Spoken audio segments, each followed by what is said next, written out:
Bismillahirrahmanirrahim. Alhamdulillahilladzi khalaqal mauta wal hayata liyabluwakum ayyukum ahsanu amala wa huwal azizul ghafur. Ashhadu an la ilaha illallah wa ashhadu anna Muhammadan abduhu wa rasuluh. Wa nusalli wa nusallim ala sayyidina Muhammadin wa ala alihi wa sahbihi ajma'in. Radina billahi rabba wa bil islami dina wa bi Muhammadin nabiyyan wa rasulah. Tuan-puan muslimin muslimat yang dirahmati Allah sekalian, Assalamualaikum warahmatullahi wabarakatuh. InsyaAllah muslimin muslimat dirahmati Allah sekalian, malam ni kita menyambung lagi pengajian kitab Maza khasirul alamin hintatil muslimin. Apakah kerugian dunia dengan kemunduran umat Islam? Kitab karangan Maulana Abu Hasan Ali An-Nadwi. Dekat saya ni yang saya tanda malam ni masuk muka surat 190 dah.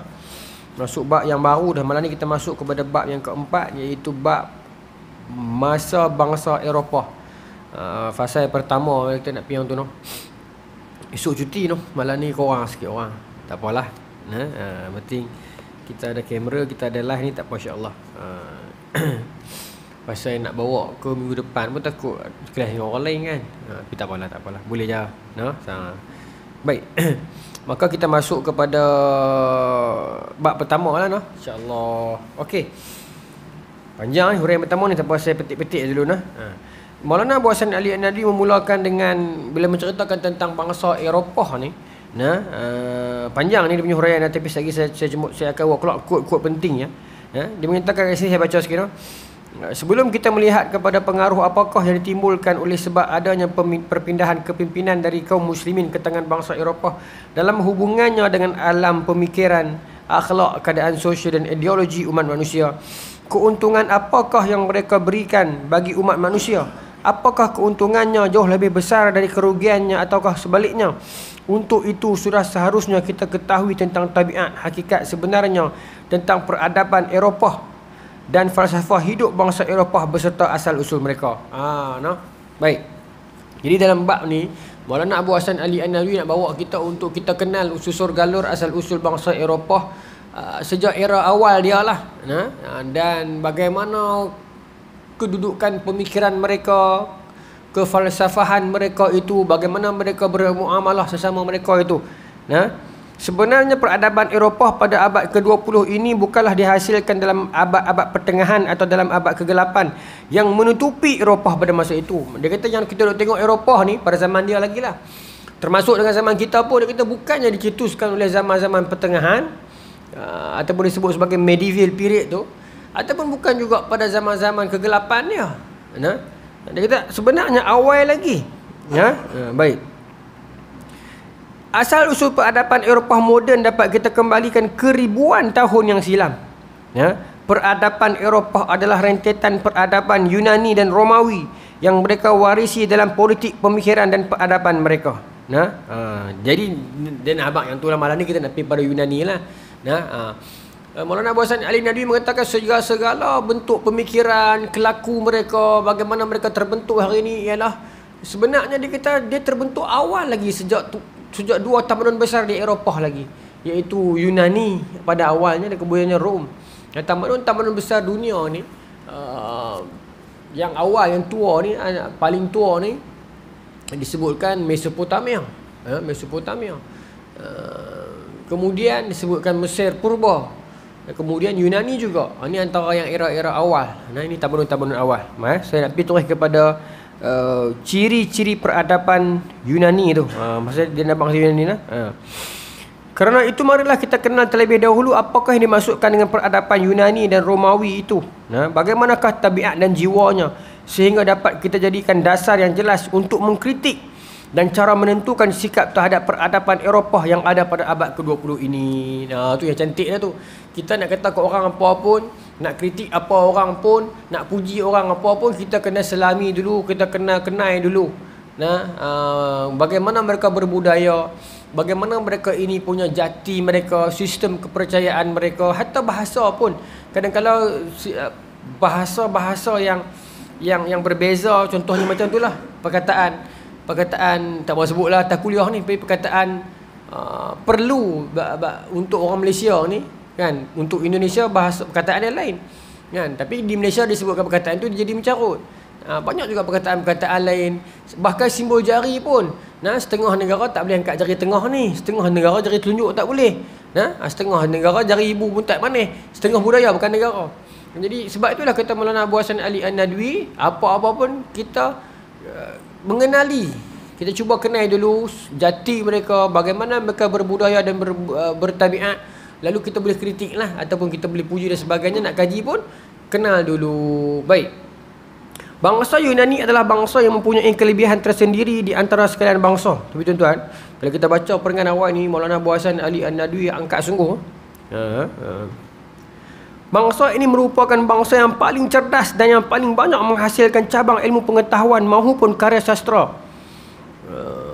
Karya sastra yang paling terkenal, Iliad dan Odyssey. Lagi kita cerita. Saya baca dulu teks dia. Ini cabaran saya balik baca buku ni. Nak berhenti kat mana untuk huraian tu susah. Pasal kan. Tapi saya anggap sebagai cabaran lah. Ya. Buku ni sesuai dibaca seorang, tapi baca dalam kuliah macam itulah, saya kena pilih titik-titik tertentu yang sesuai untuk saya nak hurai. Ya. Bangsa ini telah mewariskan kepada dunia ilmu falsafah,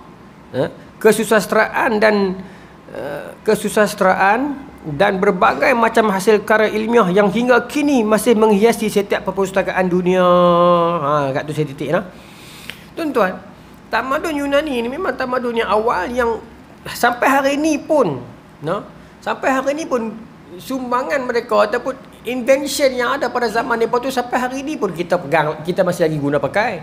Hatta di dalam contohnya apa? Contohnya perkataan-perkataan macam filosofi kan, macam demokrasi, semua tu adalah perkataan-perkataan zaman mereka tu. Filof dengan Sofia, kecintaan dengan ilmu kan.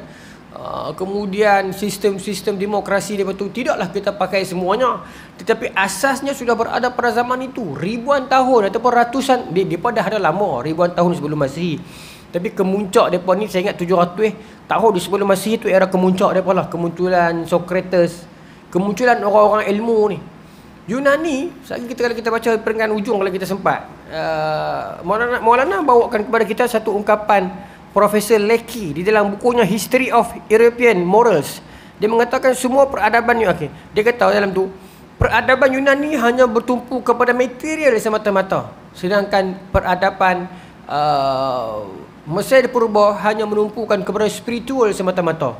Itu pun menarik juga. Dan istilah akademik kita kata apa? Dikotomi kan, dikotomi. Satu pengasingan keilmuan dan spiritual tu, tak apa, kita akan tengok. Baik. Maka tuan-tuan, bila disebutkan kepada yang paling lah, Yunani, saya ingat semua orang tahu ni, dia bukanlah satu negara, dia tamadun. Di dalamnya ada banyak negara kota. Dia sistem berasaskan negara kota, ratusan negara kota. Dan yang paling glamour sampai hari ni orang sebut adalah Athens lah, Athens.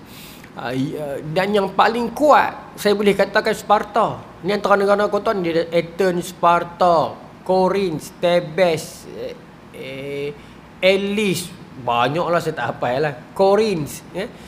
Tapi yang the top 2 ni selalu orang sebut ialah Athens dan Sparta. Sebab kat Athens ada Socrates apa semua tu, dan ada dia punya persidangan Ecclesia, saya cerita.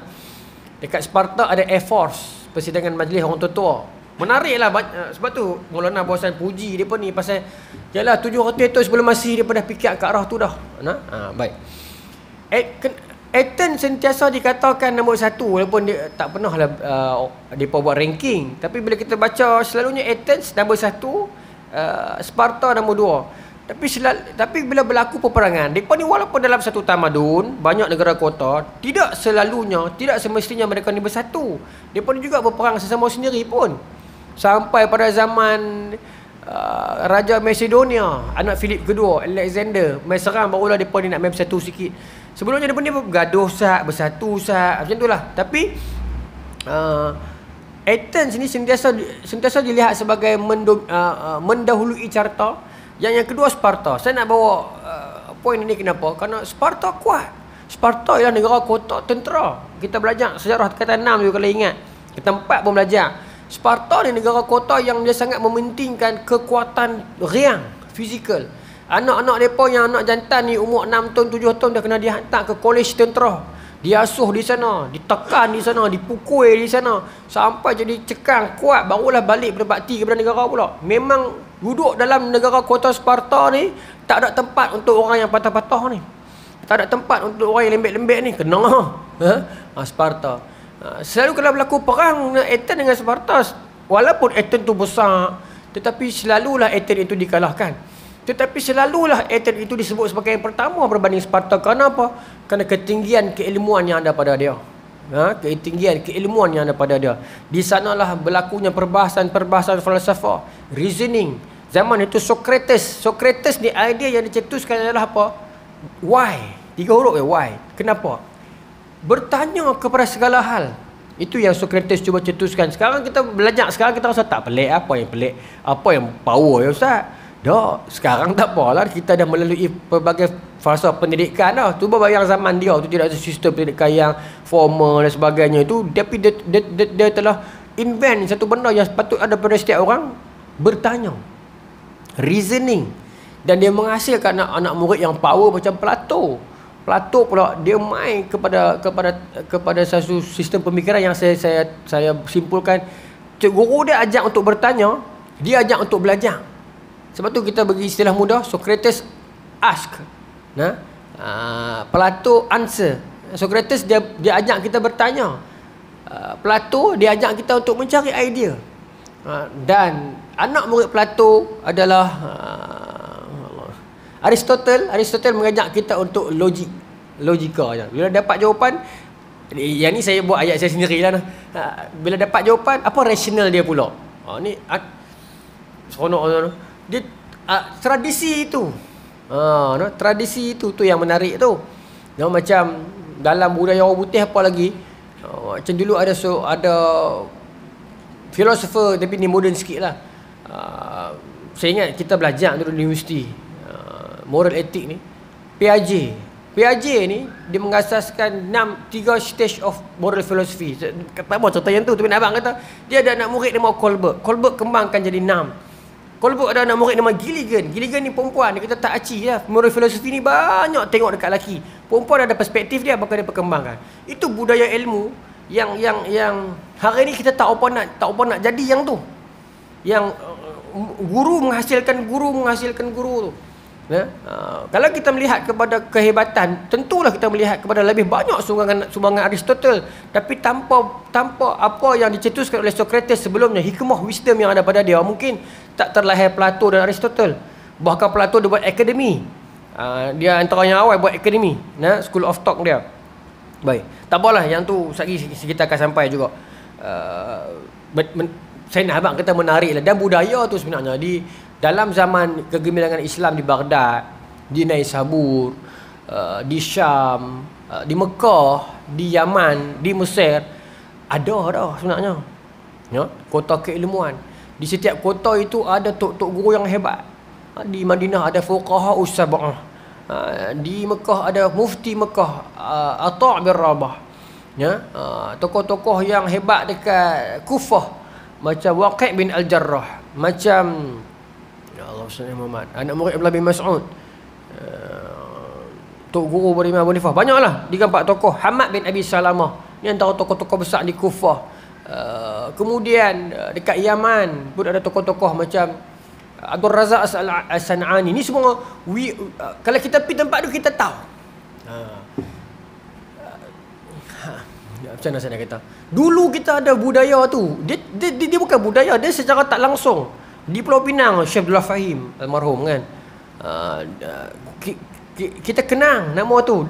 Bukan kita nak bawa bangkit semangat kenegrian, tapi nak beritahu bagaimana orang itu mobilisasi sosial dia bergerak kerana ada tokoh di situ. Kenapa orang berbondong-bondong pindah main ke Pulau Pinang dulu sebentar? Kerana ada tokoh seperti mana Tuan Husin Kedah, di Pokok Senar Pulau Pinang. Tuan Husin Kedah ni sebenarnya dia di almarhum di Kedah. Tu nama Tuan Husin Kedah. Dia siapa cerita lah sikit.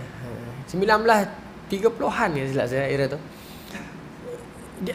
Tuan Hussein Kedah, tu guru alim, ulama minal awliya, ada krisis dengan Syekh Wan Sulaiman bin Wan Sidik. Syekh Wan Sulaiman, Syekhul Islam Kedah. Saya contoh lagi ni, tak ada lagi. Syekh Wan Sulaiman bin Wan Sidik ni, dia disebut sebagai Syekhul Islam Kedah. Bukan kata saya reka nama tu, bukan kata gelaran. Tu memang pangkat dia. Macam orang kata Syekhul Islam Ibn Taymiyah semua tu kan. Di Kedah ada Syekhul Islam Syekh Wan Sulaiman bin Wan Sidik. Maknanya tak tahu nak abang apa dia mufti ke apa, tapi dia Syekhul Islam Kedah. So pangkat dalam kerajaan Kedah tu. Depa dua ni dalam hadis kita kata aqran lah. Satu pendapat, satu fikrah, satu bentuk pemahaman yang sama. Saya bang tradisi kaum tua ni memang sama lah. Cuma ada beberapa krisis antara mereka dua ni. Ya, krisis itu menarik, bukanlah menarik untuk kita perbahaskan ni di sudut wisdom, di sudut hikmahnya itu. Di sudut hikmahnya itu. Ya, bagaimana saya cerita Syekh Wan Sulaiman ni dianjurkan orang untuk belajar tarikat, orang awam belajar. Maksud tarikat, ada satu tarikat lah belajar. Tuan Hussein Kedah tak apa setuju. Tuan Hussein Kedah kata tarikat ni bukan kita boleh bagi kat semua orang. Macam nak kata khilaf ni khilaf yang menarik lah. Bukan kita boleh bagi kat semua orang. Khilaf sikit. Kemudian adalah krisis isu zakat, beras apa semua sikit tu adalah khilaf kecil antara mereka. Tapi cerita ada Syekh Wan Sulaiman tak boleh buat apa dekat Tuan Hussein Kedah, sebab Tuan Hussein Kedah ni kesayangan Sultan Kedah pada ketika tu. Jadi apa yang Syekh Wan Sulaiman boleh buat, tuan-tuan, dua-dua orang alim, dua-dua orang tok guru besar. Saya cuma nak cerita hikmah ni. Jadi masa tu Syekh Wan Sulaiman buat sistem undang-undang di Kedah kena ambil tauliah. Zaman tu start 1930-an saya. Ke 20-an. Ya, kena ambil tauliah. Tapi Tuan Hussein Kedah ni tok guru alim. Takkan dia nak ambil tauliah. Dan raja duk main rujuk dia. Jadi dia tak ambil. Dia tak ambil, ya. Tapi Syekh Wan Sulaiman segan, tak boleh buat apa. Kan? Takkan aku nak ambil tindakan kepada dia. Ya.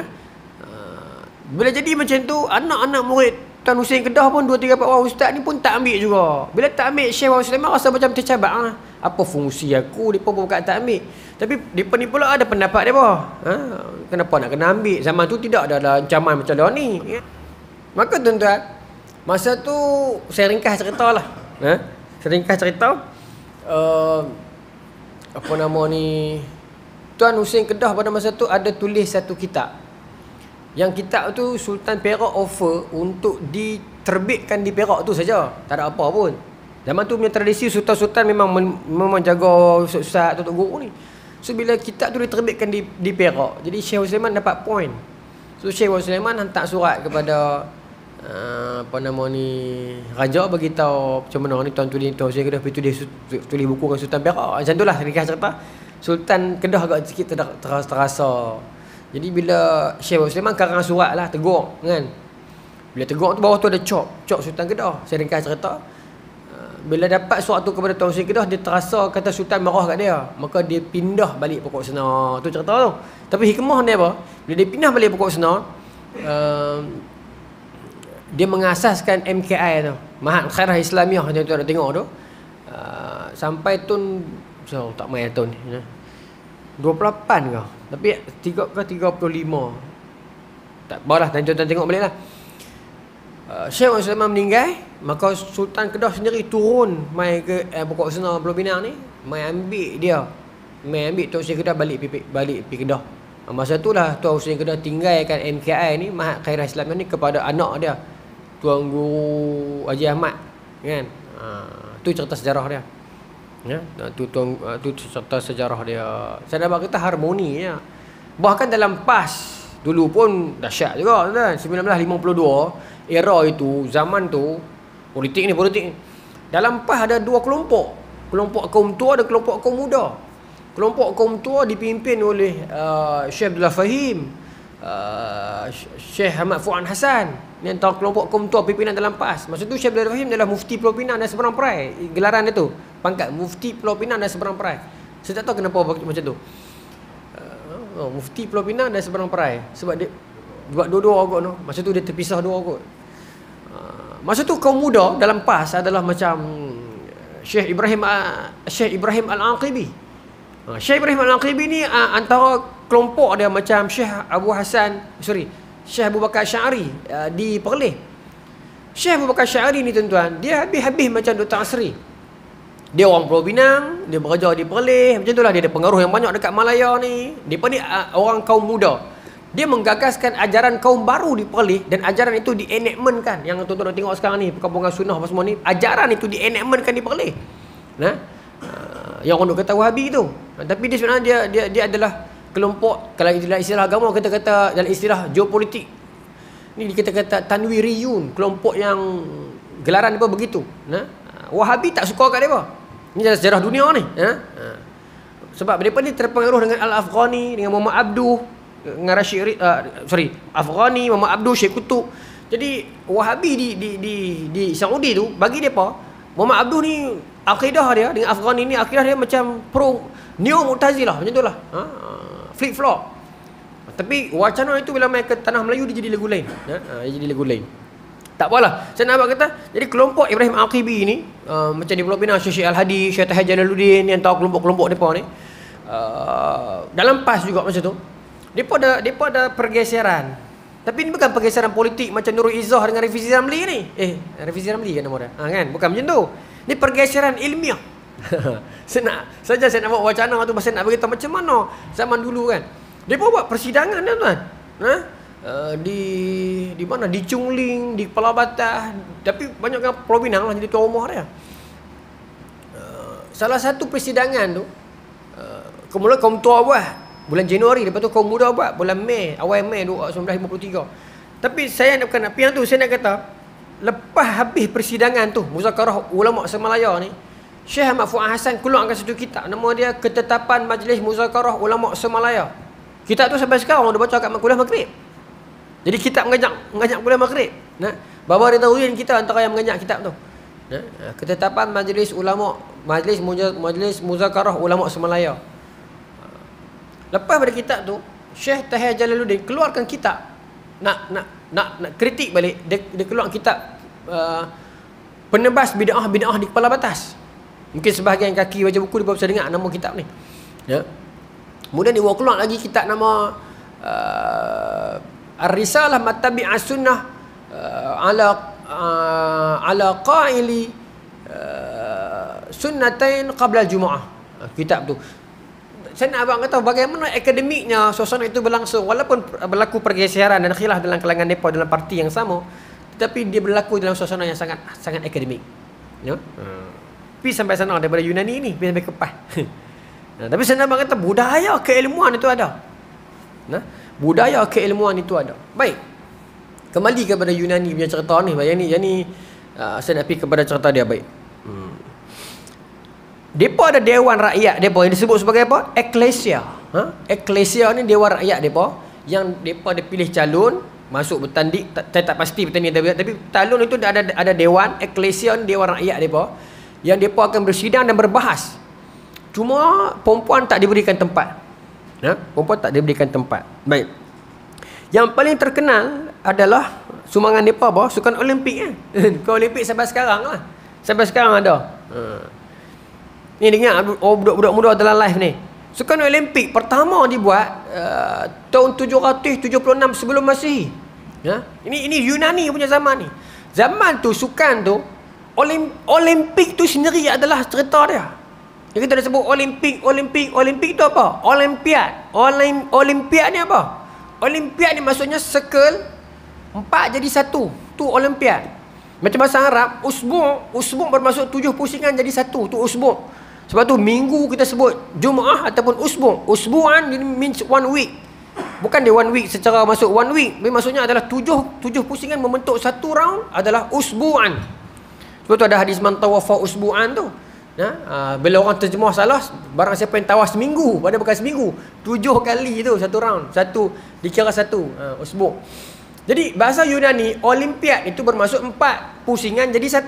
Sebab tu sukan itu dibuat tu ya 4 tahun sekali kan? 4 tahun sekali. Olimpiad. Cuma hari ni bila kata Olimpiad ni kita faham macam atlet Olimpik. kan. Olimpiad ni berlangsung sekitaran 4 tahun jadi satu. Nah, dan pada zaman itu sukan itu minta maaf sebut, bukan minta maaf lah, tak ada minta maaf bila tak apalah, beradab sikit. Sukan tu orang perempuan tak boleh masuk tengok. Sebab apa? Sebab semua mereka itu bertanding dengan dalam keadaan telanjang. Sebab menghargai tubuh badan manusia. Sukan tu sebenarnya nak mengenang tubuh badan. Sebenarnya sukan itu penghargaan kepada Dewa Zeus. Saya cerita bagaimana perempuan respon kepada benda ni. Maka sukan tu antara yang ada lontar cekera, lari 200 meter. Adalah banyak, saya tak hafal semua lah. Saya ingat saya baca-baca ni. Yang lawan kuda tu, gusti. Ada gusti, ada 2 jenis. Satu gusti yang ada undang-undang, satu gusti yang mati terus. Ada. Okay. Yang menarik dia, depa ni ada, sebelum depa ni masuk bertanding dekat stadium arena depa tu di Athens tu, depa kena sebulan sebelum adakan Olimpik 4 tahun sekali tu, depa kena berkampung dekat Alice, satu polis, satu negara kota yang bernama Alice. Alice ni dipertanggungjawabkan sebagai jawatankuasa tetap. You kena handle sukan Olimpik ni setiap tahun. Tuan-tuan bayanglah 700 tahun sebelum Masihi depa dah ada pemikiran dan struktur yang macam tu.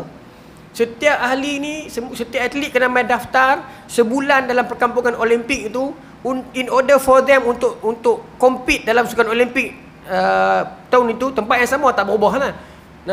Cuma nak bagi at least tu tempat untuk mereka nak quarantine ke, nak buat doping punya check ke, apa macam tu lah. Zaman itu tuan-tuan, 700 tahun sebelum Masihi, mereka dah ada benda tu. Dahsyat lah. Baik. Sampai sekarang ada perkampungan Olimpik. Cuma sekarang kita ada latihan pusat macam tu lah kan. Cuma dulu latihan pusat tu central tu dekat contoh macam tahun ni buat kat mana, kita kata tahun ni kat mana? Yang latest kat mana tu? Tak follow Olimpik ni. Masa saya jenis ikut Paris Olimpik kan. So sebulan sebelum dia mungkin kena duduk kat Marseille dulu untuk jangan pergi keluar ambil dadah ke apa ke, kena karantina macam tu lah. Tapi yang best, tuan-tuan baca sejarah Olimpik ni, dekat at least sebulan tu, itu waktu siang dia buat training. Masing-masing bidang, masing-masing training ada dekat dalam negara kota. Bukannya at least tu satu pekan. Negara, maksudnya kita kata tadi lah. Contohlah Olimpik dekat Indonesia, mungkin sebulan sebelum dia kena duduk kat Malaysia dulu. So pilih lah nak duduk kat Penang ke, Kedah ke, kan? Macam tu lah. Okay, baik. Dan dalam centralized training mereka tu, at least ni negara kota at least dipertanggungjawabkan untuk masa tu mereka nak sebarkan propaganda keagamaan. So malam dia kuliah maghrib. Siang dia training, malam dia cerita pasal Zeus, pasal Poseidon, pasal apa nama tokoh-tokoh dia tak kenal lah kan. Bagaimana perempuan respon benda ni? Pasal dia tak dibenarkan masuk pun. Maka dia buat sukan dia sendiri. Nama dia Heralimpik. Heralimpik kot. Sempena dewa perempuan nama Hera. Baik. Heralimpik. Kalau tuan carilah ataupun setengah buku dia kata Herian. Saya tak tahu bunyi Herean. Bunyi saya tak tahu nak pronounce macam mana. Kalau ada buku tu boleh bunyi kan. Herian. Tapi Hera ni, yang pasti Hera, kalau kita baca falsafah ketuhanan Yunani kuno ni, Hera ni bermaksud bini kepada Zeus. Nampak? Bila mereka cuba menempatkan Tuhan seperti mana kepahaman mereka ni, mula mereka kata Tuhan ada bini, Tuhan ada anak kan. Zeus ada marka, dia marka. Tapi Hera ni Tuhan perempuan kepada Zeus. Jadi kalau Olimpik itu sempena kepada Zeus kopi istilah Zeus, maka Hera ni kepada perempuan. Heranian Games ataupun Heralimpik. Sukan tu untuk perempuan sahaja, lelaki tak boleh masuk. Bila saya baca yang ni, mengenangkan faktor ini, saya rasa macam kalau bab itu depa lebih bertamadun daripada kita lah. Sebab sukan yang melibatkan perempuan, lelaki tak boleh masuk tengok kan? Mereka lebih hadari, mereka lebih madani berbanding kita lah. Di sudut itulah kan. Sukan lelaki telanjang ni perempuan tak boleh tengok. Kita sekarang ni gimnastik ke apa ke, kedah lah tengok kan. Tak mau tengok apa adalah kat TV, orang bukan tahu, kita tengok seorang-seorang di rumah kan. Jadi begitu. Baik. Apa lagi tuan? Okey, mesti orang tanya dalam live ni. Tak ada orang tanya. Ustaz, kalau sukan Olimpik hak jantan tu tak pakai apa, perempuan pakai apa? Tanya. Bini ni tak tanya. Ha? Adakah perempuan pun tak pakai apa? Saya tak tahu, kita tak boleh masuk orang lelaki. Kan? Dah. Dalam catatan kata perempuan kena berpakaian. Laki tak berpakaian, perempuan berpakaian. Apa pakaian perempuan? Macam dalam filem Hollywood lama tu, depa kena dedahkan bahu kanan. Kain yang tutup macam ihram lah. Dedahkan kan, itibak kan. Bahu kanan kena dedah. Bahu kiri tutup. Dan pakaian depa dan sukan depa tu sukan macam biasa-biasa. Lakuk Acik Digan duduk, tunjuk kasut, betul selambut macam tu. Lakuk saya tak study habis lah. Heranian game tu. Sebab pakaian depa tu pakaian kain yang bertutup tapi bahu kanan kena buka. Tu pakaian depa. Baik. Okey. Tak gaduh dah, alhamdulillah. Okey, sambung. Baik. Tuan-tuan. Itu antara yang menarik dalam yang sampai hari ni pengaruh depa sampai sekarang ada. Kemudian idea-idea macam saya sebut tadi tu, republik, falsafah semua tu lagi tu lebih berat mungkin sat lagi lah. Ni saya nak pergi kepada sumbangan kesenian depa. Boleh tak kat situ? Saya baca sikitlah 4 poin yang Maulana kata kat dalam ni. Ada 4 ciri peradaban Yunani seperti yang kami terangkan di bawah. Yang pertama, selalu percaya dengan apa saja yang dapat diraba oleh indera dan tidak banyak memperhatikan kepada hal yang tidak dapat diraba oleh panca indera. Maksudnya yang tangible lah. Depa fokus on material sahaja. Yang benar ghaibiat bukan depa tak ada. Sebab tu penulisan Maulana ni dikritik juga. Sebab bukan Yunani tak ada langsung spiritual, tetapi spiritual depa ni berlandaskan material. Sebab tu depa buat Tuhan bapa, Tuhan anak, Tuhan bini, Tuhan marka, dewa Hela, dewa maut ke. Kemudian dewa kecantikan, dewa apa lagi? Dewa keindahan, dewa cinta. Agama berdasarkan material saja. Tapi kemahuan kepada agama itu ada. Baik.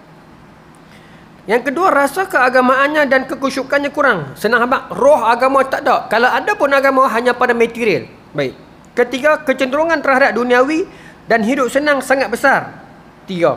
4. Rasa fanatik kebangsaan terhadap polis masing-masing sangat kuat. Lepas tu mereka perang. Saya bagi mudah macam ni, tuan-tuan senang faham lagu ni.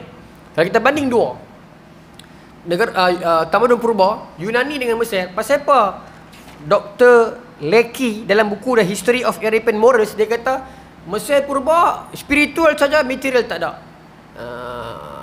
Yunani material saja, spiritual tak ada. Walaupun kita tak apa setuju sepenuhnya dalam kenyataan dia ni, tapi make sense. And everything yang ada dekat Mesir purba tu semua dah related dengan alam yang satu lagi. Piramid pun dia kata apa? Pemakaman raja untuk kehidupan di sana. Sphinx tu pun raja punya pengawal apa. Firaun pun jemaah Tuhan lah. Everything yang berlega dekat ketamadunan Mesir purba, walaupun binaan-binaan dia kukuh macam material, tetapi semuanya itu menjurus kepada spiritual sebenarnya. Pemakaman mereka, lukisan hieroglyph mereka tu menggambarkan perjalanan akhirat mereka. Berbeza dengan Yunani yang more to material. Macam itulah sukan kan, dewan rakyat, idea, majlis efos, majlis orang tua. Berbeza di sudut itu. Nak bagi tuan-tuan faham bahasa mudahnya begitu. Baik. Okey, yang ni sedap sikit tentang sastra. Sambungannya, kesusastraan dan berbagai macam hasil karya ilmiah yang hingga kini masih menghiasi perpustakaan di seluruh dunia. Tuan-tuan, 2 karya besar dalam tamadun Yunani. Yunani ni, antara yang mereka asaskan antaranya adalah teater. Teater mereka gagaskan, hiburan mereka. Dan dalam zaman mereka itulah seorang lelaki ni, Allahumma salli ala Muhammad, baca dah tapi tak boleh nak hafal, susah nak sebut nama dia tu. Dia adalah komedian pertama dunia. Dia menggagahkan rupanya, mula-mula teater berlangsung harmoni, teater ada sedih apa. Lepas tu dia mula inject humor. Itulah sejarah pertama teater komedi dalam dunia sebelum Masihi, zaman Yunani. Dan lelaki ni diiktiraf sebagai pak lawak pertama dunia lah. Saya lupa nama dia. Apa doktor? Macam tu apa sekali lagi? Aristophanes macam tu. Tuan-tuan cari nama tu.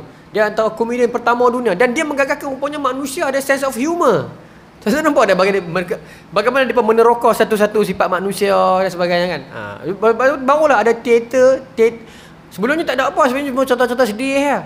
Lepas tu barulah ada Raja Lawak, Maharaja Lawak, Maharaja Lawak Mega. Baru ada main macam tu. Bila lawak dah mendominasi, baru mereka pecah kepada benda lain pula. Pasal bila lawak dah mendominasi, dia main kesan lain juga kepada kerajaan. Kalau tuan-tuan baca sejarah Yunani besar, tuan-tuan akan nampak bagaimana kesan lawak itu. Macam juga dalam kerajaan Islam pun, kerajaan Islam Andalus, kita ada Ziryab.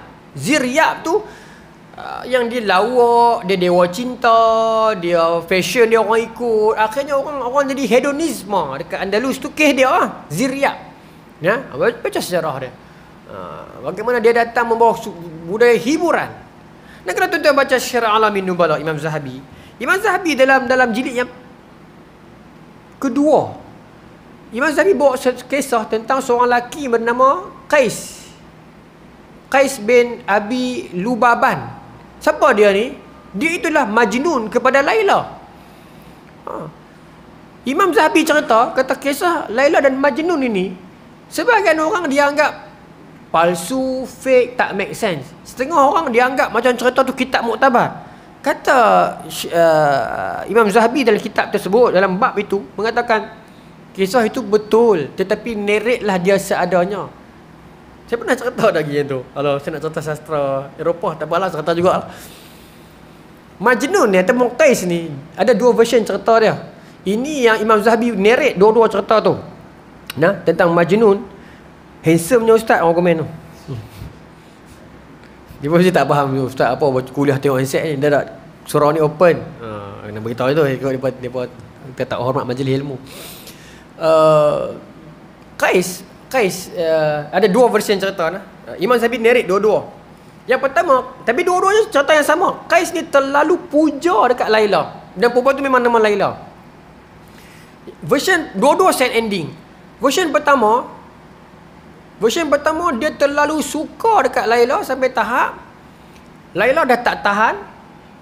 Family Laila dah tak tahan sebab Qais ni terlalu mabuk dekat anak dia, angau. Maka dia hantar LOD bahasa mudah dia begitu. Dan dia ni bukan orang Mekah, dia ni duduk di perkampungan pinggiran Mekah. Bapa Laila, family Laila bawa pelari Laila dan refer kes ni kepada khalifah di Mekah ketika tu. Ni tahun bila ni? Tahun 70-an Hijrah. Kenapa saya kata 70-an? Sebab Imam Zahabi kata era itu khalifah orang Islam di Mekah adalah Abdullah bin Zubair. Era tu. Era mana Ustaz? Baca Al-Fusanatin. Saya cerita bagaimana clash zaman itu bila mana Muawiyah dua meninggal dunia awal kecil. Umayyah tidak ada pengganti lagi. Antara titik itu orang bai'ah Abdullah bin Zubair. Titik itu. Sebab tu pengkhalifahan Abdullah bin Zubair itu sah di sudut undang-undang. Macam juga Jebat. Sebab tu makam Jebat di Melaka tu orang berkain kuning. Sebab dia pernah naik juga tahta walaupun sebentar. Kan? Perbahasan di sudut itu. Baik. Maka tuan-tuan, bapa Laila ni pi report kat khalifah dan akhirnya dia dikenakan tindakan dan dia dihukum matilah. Tapi poin dia apa? Punya teruknya Qais ni pada masa tu, zaman Islam tengah pecah teruk ni, zaman Saurah, zaman Harrah. Umayyah mai serang Madinah, bunuh beberapa orang dekat Madinah. Bukan era itulah 60-an ke 70-an ni. Sebab Karbala 60-an, 66 Hijrah. Yalah, betul lah. Era itu. Zaman Abdullah bin Zubair ni 70 Hijrah ke atas. Kemudian zaman itu orang Madinah kena bunuh ramai-ramai, orang Mekah kena serbu, Hajjaj robohkan Kaabah. Tapi Qais ni tak peduli. Dia kira cinta dia kepada Laila. Sedangkan Laila tak balas pun. Ada orang macam tu, ada. Bila nak terbalik pun dah tak heran. Ni Pakistan dengan India dua berperang. Dia tak tahu apa, dia kira markah dia boyfriend dia saja. Dia tak mau ambil tahu langsung. Kemudian dia kata all politician lie. Politik dia sebut mencarut lah. Saya tak mau sebut dalam surau. Tak, politik hang tak suka tak apalah. Hang bukan tak suka kat politik, hang tak suka orang politik. Tak apalah, saya pun tak suka. Tapi perkembangan dunia politik yang bukan kepartian, geopolitik dunia kena ambil tahu. Saya cerita dekat tuan-tuan kan, saya tanya anak-anak murid saya dekat 4, dekat 5 kan, tentang tokoh-tokoh negara regardless of party. Saya tanya PMX tempat mana, Tok Guru Haji Hadi tempat mana. Saya tanya, saya tak mau main parti sekolah, bukan parti ni kerajaan, akademik. Dia pun tak tahu. Datuk Seri Ibrahim parlimen mana? Tanjung Karang. Kan? Satu dia tahu. Tuan-tuan agak apa? Satu saya test semua kelas. Satu budak tu dia sebut arau tapi dia tak tahu siapa. Dia kenapa sebut arau? Saya selalu lalu kat TikTok saya arau duduk dan saya tak tahu dia dengar arau lah. Tapi yang satu semua teka betul. Bukan teka, dia sebut betul, orang betul, parlimen betul. Tuan-tuan agak apa? Muar. Cik Sadiq. Saya tak tahu sebab apa. Saya tanya sebab apa boleh kena dia. Dia kata pasal bela. Budak-budak kan. Tapi tak tahu Abang Faizul mungkin boleh relate dengan saya. Dengan kita sama orang kan. Siapa bayar saya sikit ya. Zaman kita sekolah rendah dulu, mak duk apa? Kena hafal nama menteri, suruh orang tanya. Kita masa tu ingat tak? Duk ingat Sami Belu dah masa tu. Syekh Amir Alba, Sami Belu ni antara sekolah rendah ni bukan jatuh sekolah menengah, kita sekolah rendah. Kan? Kena kenal dah. Jatuh negeri, okey, negeri ni ibu negeri cerita lain. Kemudian apa? Satu ibu negeri. Satu lagi negeri apa? Negeri Bandar Diraja. Kena tahu lah sekolah rendah. Cikgu ajar tapi kita lagi dekat dengan mak pak di rumah, pak menakan duk tanya kan. Lah dia tak berlangsung macam tu. Tak berlangsung macam tu. Zahid Hamidi pun orang tak kenal tuan-tuan.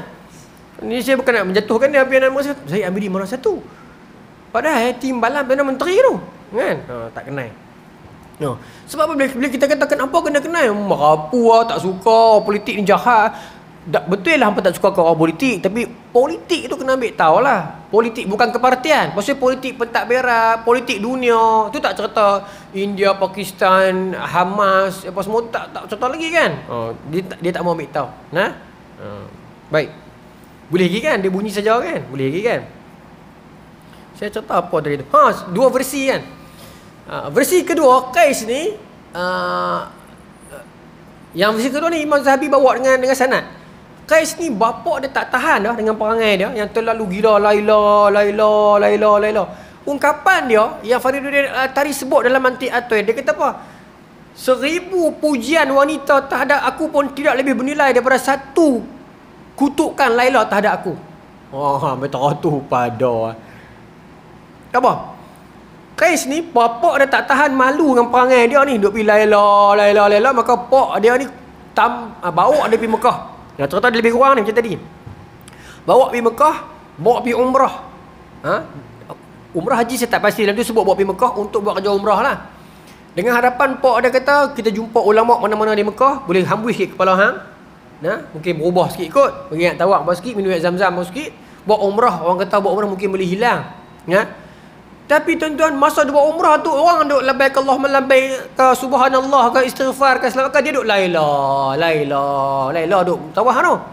Pak dah jadi malu pasal orang kat tengok. Maka pak dah heret, dia tambat dia dekat satu tiang dekat padang pasir. Dalam riwayat tuan-tuan. Maka dia makan daging dia sendiri. Ustaz cerita merapu apa ni? Buka kitab Syiar Alamin Nubala Imam Zahabi riwayat. Dua version. Cuma Imam Zahabi pesan dia, version kisah ni dua-dua ni ada sanad, tapi jangan exaggerate cerita, jangan sinis dengan cerita tu. Dia wujud Qais bin Lubabah ni, dia wujud dan kisah itu memang ada dan 70 Hijrah. Baik. Cuma cerita itu kata Imam Zahabi ni ada tokok tambah, exaggeration. Cuma saya narrate balik salah. Dia gigit dia punya daging-dagingnya sampai jadi tali tu jadi kenduk lah, tali ikat badan dia tu. Bila kenduk dia keluar, dia merangkak dengan lemah duk Laila dia mati. Dia mati ni anak saya nak pergi point yang ni. Yang uruskan dia adalah anak-anak dara dan anak-anak terona masa tu yang baru na'ak. BBNU zaman tu. Orang tua-tua tak mau dah, tak peduli meluat. BBNU bagi depa inilah kita punya idola. Inilah wira cinta kita. Pok-pok ni urus saya tak tahu urus lagu mana. Ni geng-geng YouTube duduk satu rumah tuan-tuan faham lah kan. Ni geng-geng tu lah, geng-geng makan kentang. Popok ni menganggap dia ni adalah hero, dia ni adalah legenda cinta. Mereka ni uruskan dia, teriak ni. Imam Zahabi kritik dah dalam bab tu, dia kata budak-budak muda ni lebih urus dia. Tapi yang makan kentang tu saya tambah lah. Tapi nak abang kata popok ni. Popok ni. Baik. Boleh sikit lagi. Okey. Mai Yunani, patah balik Yunani. Dan Yunani ni tuan-tuan, dalam bidang falsafah Socrates, Plato, Aristotle, dalam bidang matematik ada apa nama ni, Pythagoras, ya. Dalam bidang fizik ada Archimedes, dalam bidang sejarah ada Herodotus, dalam medik ada Hippocrates, kan, sumpah Hippocrates sampai sekarang ada, Hippocrates ada. Mana cetusan itu ada pada era itu. Pasal tu Maulana kata depa ni dahsyat, dahsyat. Cuma perbahasan tentang adakah Nabi, itu mungkin kena dalam lagi lah. Cuma ada orang-orang hikmah di situ memang kita tak nafikan. Sebab kalau ikut sejarahnya, sejarah Luqmanul Hakim dengan sejarah Socrates dia macam teli. Tapi saya tak boleh nak claim terus. Dia macam nak teli. Hamba kulit hitam, ungkapan dia wisdom. Depa ni pun sebut tentang monotheism. Cuma kita tak boleh nak claim terus nanti saat. Tapi saya boleh kata di sudut latar, timeline dan sejarah biografi ni macam nak teli antara Luqmanul Hakim dengan Socrates ni. Tapi saya tidaklah kata Luqmanul Hakim itu adalah Socrates, tapi nak abang lebih kurang. Dia dibawa ke Athens, kemudian dia dianggap gila. Dia ni menariklah cerita tu. Baik. Okey. Maka terima kasih. Baik, dua karya terkenal dalam tamadun Yunani, Iliad dan Odyssey. Iliad ni tuan-tuan cerita tentang tokoh yang ego tak bertempat, akhirnya merugikan dia. Tokoh besar, watak dalam Iliad itu ditonjolkan seorang lelaki yang bernama Achilles. Ceritalah tentang bagaimana dalam perang Trojan, dia ni pandai, cekap, hebat, tapi sebab dia ego, akhirnya dia mati. Dia dibunuh oleh Paris. Baik. Tak apa, saya sudah faham apa yang saya cuba sampaikan ini. Kenapa saya kata karya itu karya yang sangat besar. Ditulis ratusan tahun sebelum Masihi, campur dengan 2022, dah 3000 tahun dah. Tapi karya itu masih dikaji di universiti sekarang pun. Satu lagi nama dia Odyssey. Odyssey ni cerita tentang Odysseus, seorang yang bijak tetapi didengki. Kalau Iliad ni cerita tentang Achilles dalam perang Trojan, Odyssey ni cerita tentang Odysseus yang baru lepas perang nak balik ke rumah dia. Dia berhadapan dengan gergasi mata satu, berhadapan dengan godaan wanita cantik, tapi sebab dia bijak, dia boleh handle tu semua, tapi akhirnya dia didengki. Sebenarnya cerita ni semua ni dia bukan nak cerita yang tu tau. Dia nak cerita watak manusia ni begitu. Ada yang hebat tapi ada ego dia, akhirnya dia ditewaskan oleh sejarah. Sejarah menganggap dia kalah. Macam siapa, tuan-tuan? Kalau kita kata hang jebat, boleh tak? Tapi ego dia kat mana? Tak tahu. Setia, hang jebat bukan setia, watak setia. Okey, Odysseus saya nampak. Odysseus apa? Dalam sejarah Melayu. Hang Nadim. Dia bijak tapi dia didengki. Saya nak abang kata zaman dulu karya Melayu pun ada macam tu. Maknanya karya yang bukan cerita tentang orang tu sangat, cerita tentang lawan raksasa mata satu, tapi zaman tu pun dah ada dah. Dalam karya Odyssey tu saya baca, tapi saya tak dalam faham, saya buka terjemahan lah. Kebanyakan yang saya baca tu saya baca research paper dia. Bukanlah saya baca karya tu tulen. Kalau saya tak faham kan. So bila saya faham lah petikan-petikan itu, bila dia buat brainstorm terhadap karya tu, saya faham lah.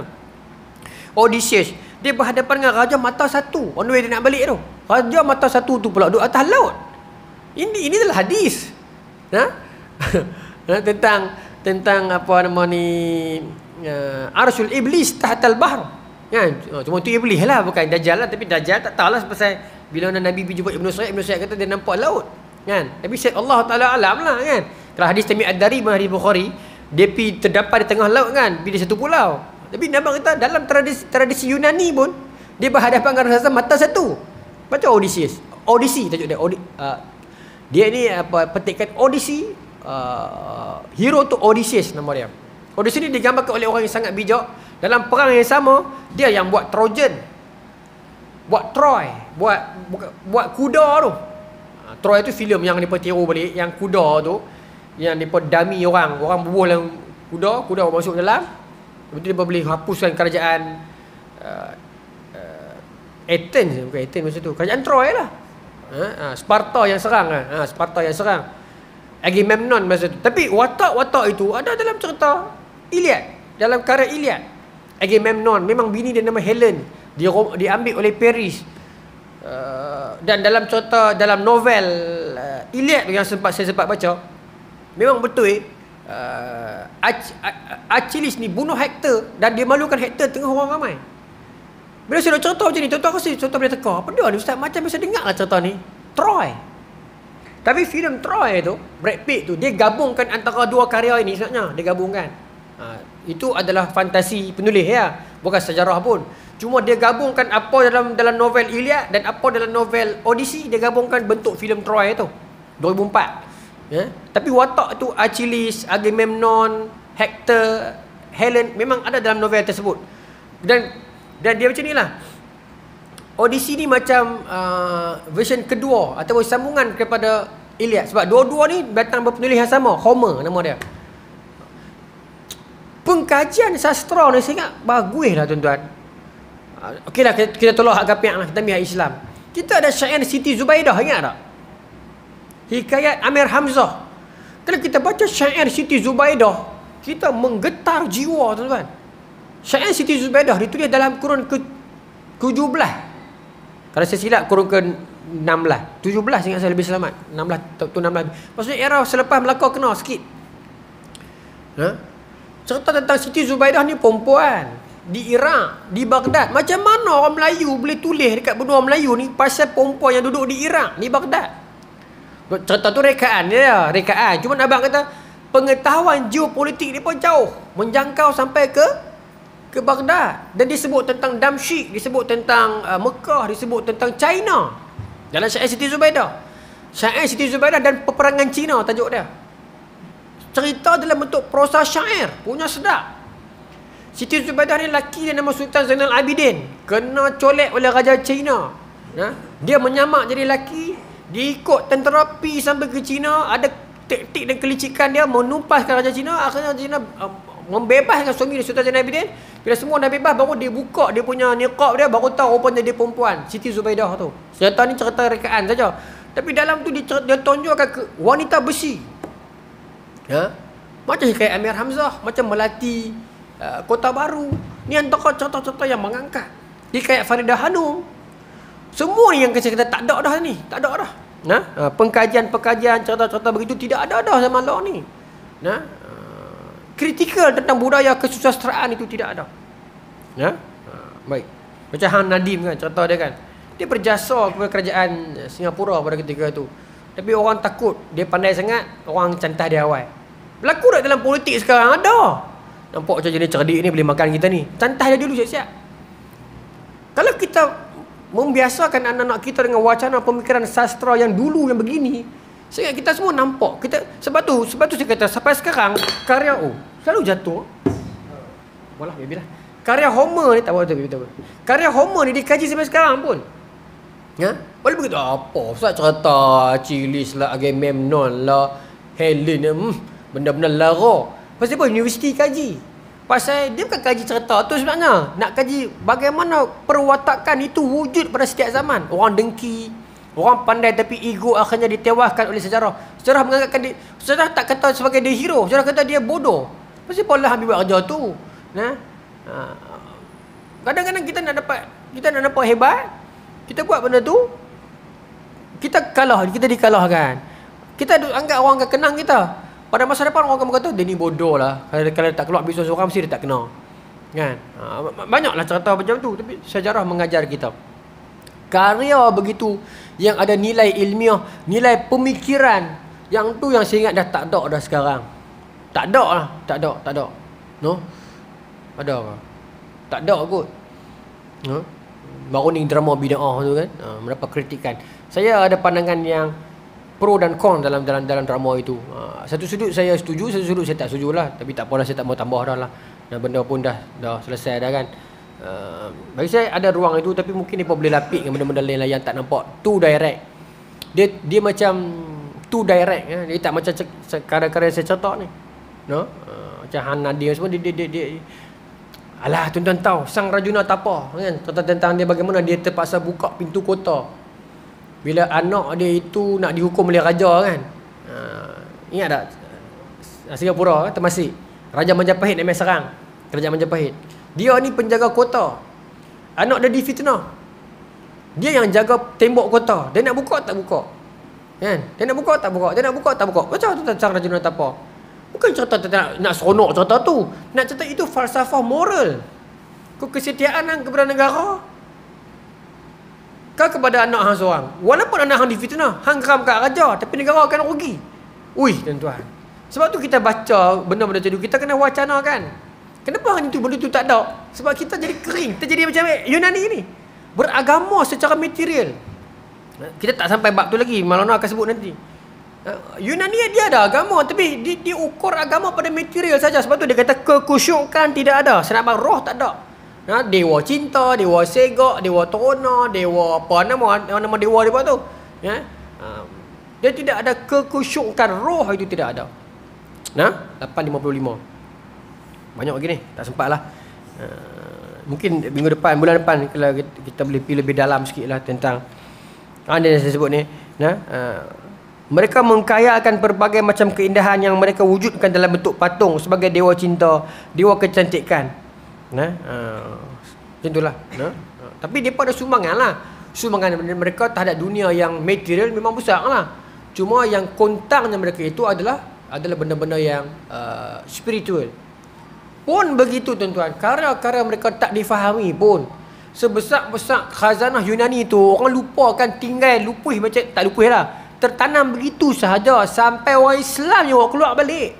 Yang ni sejarah dunia modern akademik akui benda ni. Mereka berhutang kepada Islam. Ibn Ishaq antaranya, Al-Ghazali antaranya, Ibn Rushdi antaranya. Ni antara tokoh-tokoh yang terlibat, bukanlah terlibat, dia pun bukan peringkat awal. Al-Ghazali datang kemudian, Al-Ghazali datang 450 Hijrah. Ni era yang terjemahan awal ni, era 140 Hijrah ni era Harun al-Rashid ni. Depa ni lah yang import semua kitab-kitab Yunani masa tu duduk dekat Eropah, kat Rom. Orang dah tak pakai dah, orang tak kerti nak faham. Orang Islam terjemah dekat Baitul Hikmah, depa bagi orang faham balik. Sebab tu mereka berhutang kepada kita. Itu khazanah depa, kita ambil, kita proses, kita terang kat depa balik. Sebab itu orang-orang pengikut mazhab pemikiran Aristotle, Plato tak pernah faham Plato dan Aristotle pun. Sehingga kan Al-Ghazali menjelaskan semula tentang Aristotle dan Plato, baru depa faham. Sedangkan Imam Al-Ghazali tu tak ikut Imam Plato dan Aristotle. Tapi dia terang balik, baru orang faham. Aku nak kena ajak apa mazhab hamba. Tu level orang Islam tahun tu dulu punya hebat. Bukan takat power akidah kita, pemahaman depa pun kita boleh power. Sampai hari ni pun orang Kristian dia tak boleh nak bahaskan tentang Trinity ni sendiri pun. Yang tu bukan bab lagi sedap, ke depan ni bab Rom lagi sedap. Bagaimana terbentuknya Trinity itu. Mungkin itu ke depan lah. Yang ni tak terlibat lagi, tapi ni dalam Yunani. Saya tutup tuan-tuan. Tapi menarik sebab apa, Yunani pun ada kepercayaan Trinity itu juga. Zeus, Poseidon dengan apa satu lagi tu? Zeus, Poseidon dengan Hades. Kan Hades 3 kan. Juga di Mesir juga ada 3. Itu yang nanti kerajaan Raja Konstantin dia nak buat Trinity tu, pasal dia nak gabungkan semua negara yang ada 3 tu, Shiva, Vishnu dengan Brahma tu pun 3 juga. Kan? Itu mungkin ke depan. Saya pernah cerita dah, mungkin kita akan ulang balik nanti. Allah Ta'ala alam. Bismillahirrahmanirrahim. Allahumma razaqna fahman nabiyyin wa fatal muslimin wal malaikatil muqarrabin wa wahdina fi hidayatil arifin bi rahmatika ya arhamar rahimin. Walhamdulillahirabbil alamin.